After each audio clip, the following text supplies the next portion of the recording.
कितने सारे अरमान लेकर आई थी मैं इस घर में बहू बनकर, लेकिन अब लगता है कि मेरे जो सारे अरमान है ना, सब के सब अधूरे रह जाएंगे।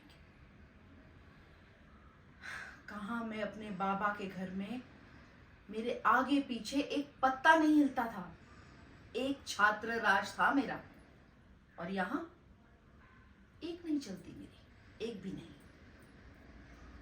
पता नहीं अपनी तकदीर को कोसूं या अपने पति को। अरे मेरे बाबा के घर में एक रानी बेटी थी मैं, ऐशो आराम की जिंदगी जीती थी, राज करती थी, और यहां जेठानी के रहमो करम पर हूं। सच में पहले तो ऐसे ही लगता था कि जैसे मेरा मायका है ऐसे मेरा ससुराल भी संपूर्ण है, इसलिए कोई फर्क ही नहीं पड़ेगा। लेकिन यहां मेरी किसी बात का किसी को कोई फर्क नहीं पड़ता।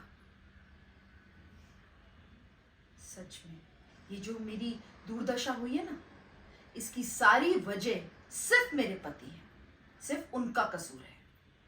कितनी बार कहा है मैंने उनसे कि इस घर के आधे हिस्सेदार हैं, तो ऐसे दबके रहने की क्या जरूरत है। अरे जेठानी है, कोई मेरी सास थोड़ी ना है। लेकिन पता नहीं ऐसे कौन सी नब्ज पकड़ के रखी है कि भाभी के आगे पीछे रेंगते रहते हैं, और मुझे यहां रहकर अपनी जेठानी के आगे दुम हिलानी पड़ती है। पता नहीं मेरे पति को मैं कैसे समझाऊं। वकील है लेकिन मक्खी बन के रह गए हैं। अरे उनका बेटा राणा राजा बेटा है, जमीन आसमान एक कर देगी अपने बेटे के लिए, और मेरा बेटा अरे राह चलता कुत्ता होगा ना, उससे भी ज्यादा प्यार मिलेगा, लेकिन मेरे बेटे को नहीं। जिस तरीके से मैं इस घर में रह रही हूं, खून का घूंट पीती हूं जब मैं ये भेदभाव देखती हूं। माना कि मेरा बेटा थोड़ा पढ़ा लिखा है, हाँ थोड़े लड़ाई झगड़े करता है, लेकिन किसके लिए?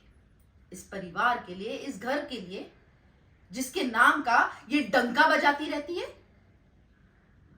अरे मुझे बताओ, जवानी के जोश में कौन सा लड़का है जो थोड़ा बहुत नहीं बहकता?